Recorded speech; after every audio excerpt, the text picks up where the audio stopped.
যে আমাদের দেশে দেখা যায় মাঝে মাঝে স্লোগান দিতে গিয়ে নারায়ে তাকবীর আল্লাহু আকবার, নারায়ে রিসালাত ইয়া রাসূলুল্লাহ, এই যে নারায়ে রিসালাত ইয়া রাসূলুল্লাহ এই সম্বোধনটা, এটাও একটা আকীদাগত বিদআত। যারা এই স্লোগানটা দেন তারা রাসূলুল্লাহ সাল্লাল্লাহু আলাইহি ওয়াসাল্লামকে হাজির নাজির মনে করেন, এটা একটা বেদাত।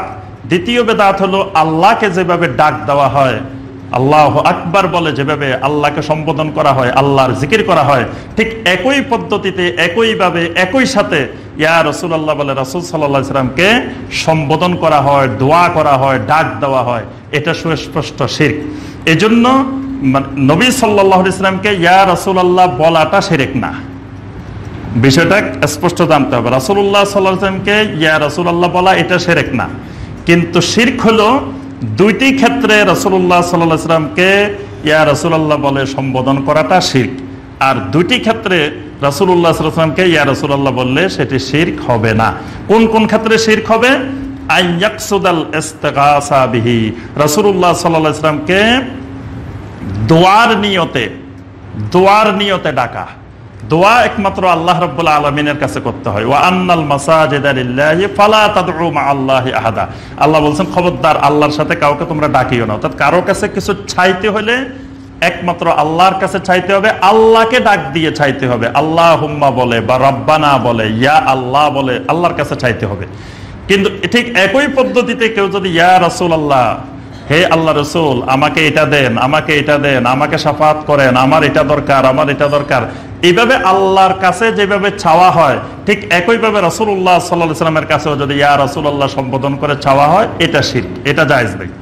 আন ইয়াকসুদাত তাওয়াসসুল, রাসূলুল্লাহ সাল্লাল্লাহু আলাইহি ওয়াসাল্লামকে উসিলা দেওয়ার জন্য, যে রাসূলুল্লাহ সাল্লাল্লাহু আলাইহি ওয়াসাল্লামকে উসিলা হিসেবে পেশ করার জন্য ইয়া রাসূলুল্লাহ সম্বোধন করা, এটাও বেদাত, এটাও বৈধ না। তবে নবী সাল্লাল্লাহু আলাইহি ওয়াসাল্লামকে সালাত ও সালাম পেশ করার জন্য যদি সম্বোধন করা হয় এটা জায়েজ। যেমন আসসালাতু ওয়াসসালামু আলাইকা ইয়া রাসূলুল্লাহ, এখানে ইয়া রাসূলুল্লাহ বললে কোনো অসুবিধা নেই, এটা সালাত এবং সালাম পেশ করার জন্য। আরেকটি ক্ষেত্রে জায়েজ, যেমন আমি সমাজে কোনো বেদাত দেখতেছি, কোন একটা খারাপ কাজ দেখতেছি, তখন যদি বলি ইয়া রাসূলুল্লাহ লাকাদ আসলাহাতাল বাশারিয়া ওয়া হাদাইতাহা ফালাউ তারা মাজা হাসালা বাদাক, হে আল্লাহ রাসূল আপনি এই মুসলিমদেরকে, আপনার উম্মতকে কত সুন্দর একটা সুন্নতের উপরে রেখে গেলেন, কিভাবে হেদায়েত করে গেলেন, আর আজকে আপনার উম্মত কিভাবে বেদাতে জড়িয়ে পড়ছে, কিভাবে এই কাজটা করতেছে, সুন্নত থেকে সরে গেছে। মানে আপনি সমাজের অবস্থাটা বর্ণনা করতেছেন, বর্ণনা করতে যে বলতেছেন ইয়া রাসূলুল্লাহ, হে আল্লাহ রাসূল আপনি কিভাবে রেখে গেলেন, আপনার উম্মত কি হয়ে গেল, এই যে এখানে ইয়া রাসূলুল্লাহ বলে সম্বোধন করেছে, এটা জায়েজ। মানে এই দুইটা ক্ষেত্রে, সালাত ও সালামের ক্ষেত্রে, এই জাতীয় ক্ষেত্রে এটাতে কোনো অসুবিধা নেই।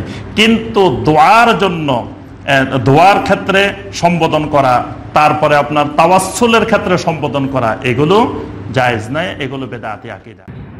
কোন ব্যক্তির নির্দেশে শরীয়ত বিরোধী কোনো কাজকে বৈধ মনে করা, ধরেন এক বড় বুজুর্গ দিনদার খুব আল্লাহওয়ালা মানুষ, তিনি আসে আমাদেরকে এমন একটা কাজ করতে বলছেন যেটা শরীয়তের বিরোধী, এরকম কাজটা করা বৈধ মনে করা, এটা বেদাত।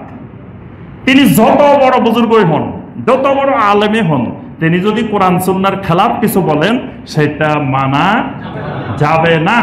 মানার অর্থ হইল তাকে রব বানায় নেওয়া, ঈমান চলে যাবে। আল্লাহ পাক সরাসরি নিষেধ করছেন, খবরদার তোমরা একজন আরেকজনকে রব বানাইও না।